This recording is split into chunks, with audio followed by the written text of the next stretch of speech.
Hello friends, good morning to all of you. अगर आपने मेरी इस वीडियो पे क्लिक किया है तो उसके लिए बहुत बहुत थैंक यू।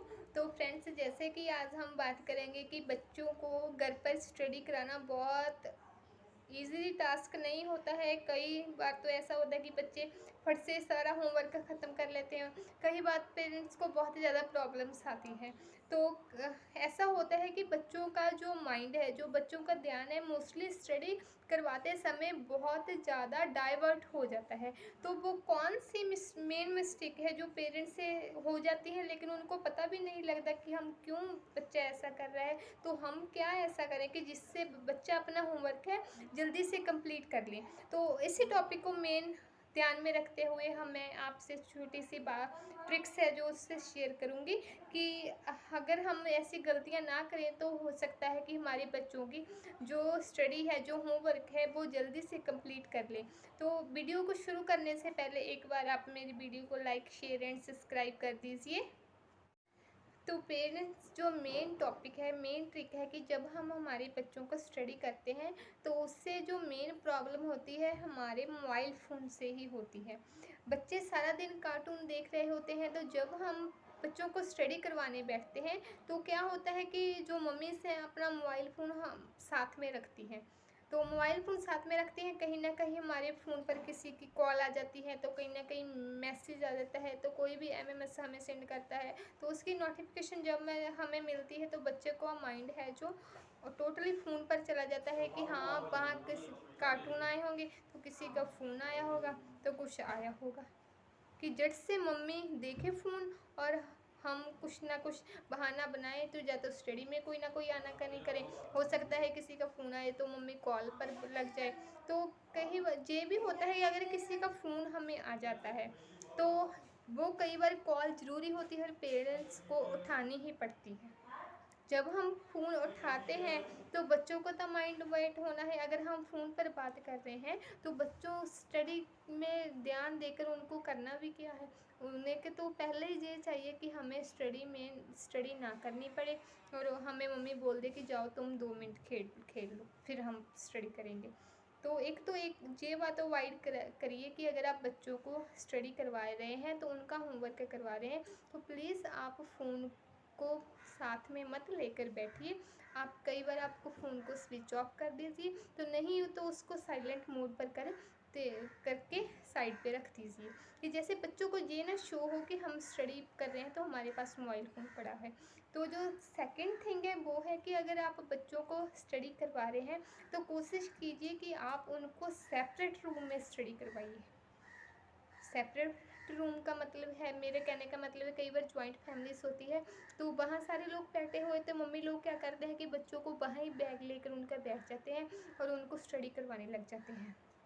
जब बच्चा आपका कितना भी इंटेलिजेंट हो, कुछ भी हो, वो स्टडी जो सभी लोगों के बीच में बैठकर बच्चा कभी भी नहीं स्टडी कर सकता, क्योंकि कोई ना कोई वहाँ बात कर रहे हैं। तो हो सकता है जो बड़े बुजुर्ग हैं हमारे, कोई न्यूज़ की बात या किस चीज़ की बात कर रहे हो, तो फिर भी बच्चा उनकी बातें तो सुन रहा है ना। अगर बच्चा उनकी बात सुनेगा तो जो उनको पढ़ा रहा है उसकी बात सुनेगा, इसमें बच्चा कंफ्यूज हो जाता है। तो हमें लगता है कि नहीं, बच्चा तो पढ़ाई में ध्यान नहीं देता, तो इसको तो पढ़ना नहीं आता, या ये शरारतें कर रहा है। ठीक है, तो मेन प्रॉब्लम ये भी होती है कि आप बच्चों को स्टडी करवाते हैं तो उनको सेपरेट रूम में कोशिश करिए कि सेपरेट रूम में जहाँ पे कोई ना आए। तो 10-15-20 मिनट, छोटे बच्चों का तो जो होमवर्क है 10-15-20 मिनट में ख़त्म हो जाता है। लेकिन जो बड़े बच्चे हो जाते हैं, जब हमारे बच्चे 5th स्टैंडर्ड 7th स्टैंडर्ड में हो जाते हैं तो उनको वो तो ऑलरेडी खुद ही होमवर्क कर लेते हैं, तो उनको इतनी ज़रूरत नहीं पड़ती है कि पेरेंट्स उनके होमवर्क पर इतनी अटेंशन करें। तो थर्ड थिंग है कि जब हम बच्चों को स्टडी करवाते हैं तो कोशिश करिए कि उनको जहाँ पे टीवी लगा हुआ है वहाँ पर बैठकर स्टडी मत करवाइए, क्योंकि जब टीवी पे कुछ ना कुछ आ रहा है, कोई ऐड है, जब कुछ भी मूवी देख रहे हैं, जब कुछ भी देख रहे हैं, तो आप बच्चों को उनका ध्यान टीवी की ओर चला जाता है। तो बच्चे कभी भी, चाहे कितना भी इजी होमवर्क हो, पर फिर भी उनको समझने ये नहीं आता कि आप उनको क्या बोल रहे हैं, क्या उन्होंने लिखना है, क्या उन्होंने पढ़ना है।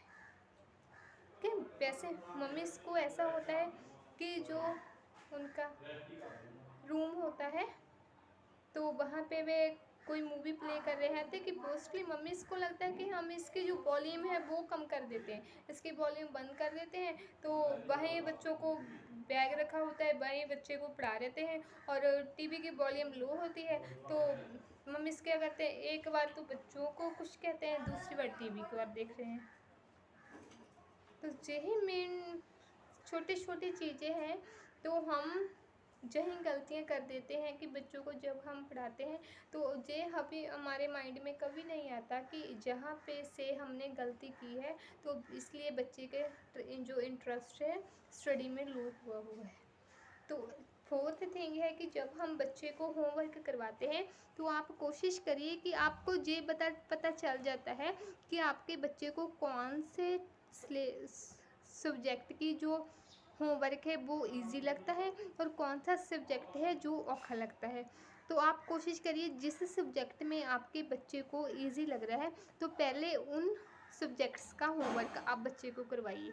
कि जब बच्चे को पहले जैसे मान लीजिए कि बच्चे को इंग्लिश का होमवर्क आता है तो इजीली ही कंप्लीट कर देगा, एंड सेकंड हिंदी का होमवर्क है वो भी उसको आता है तो जल्दी जल्दी वो ख़त्म कर देगा। तो अगर लास्ट में रह गया मैथ का होमवर्क, वो उसको टफ़ लगता है। अगर एक सब्जेक्ट बच्चे को टफ़ भी लगता है, एक सब्जेक्ट बच्चे को टफ़ लगता है तो वह उस सब्जेक्ट को धीरे धीरे कर लेगा, तो आपको आधा काम तो आपका ख़त्म हो गया ना, आपकी टेंशन ख़त्म हो गई कि बच्चे ने 2 सब्जेक्ट है जो ऑलरेडी कंप्लीट कर रहे हैं। अगर स्टार्टिंग के में हम आप उसको मैथ का होमवर्क करवाएंगे जो उसको औखा लग रहा है, जो इजी नहीं है, तो उससे बच्चा बहुत टाइम लगाएगा लिखने के लिए, और शुरू से ही छोटे बच्चे जो होते हैं वो तो शुरू से ही रोना स्टार्ट कर देते हैं कि पता नहीं मुझे क्या बोल दिया है लिखने को और कैसे मैं करूँगा। प्लीज़ इन बातों को, अगर आपने बच्चों को होमवर्क कराना है, बच्चों को स्टडी करवानी है, तो इन बातों को ध्यान में रख करवाइए। हो सकता है आप मेरी वीडियो से एग्री हो, तो अगर आप थोड़ा सा भी मेरी वीडियो को लाइक करते हैं और एग्री करते हैं तो प्लीज़ मेरी वीडियो को लाइक एंड शेयर कीजिए एंड चैनल को सब्सक्राइब कीजिए। मिलते हैं और एक नई वीडियो के साथ। Thank you very much.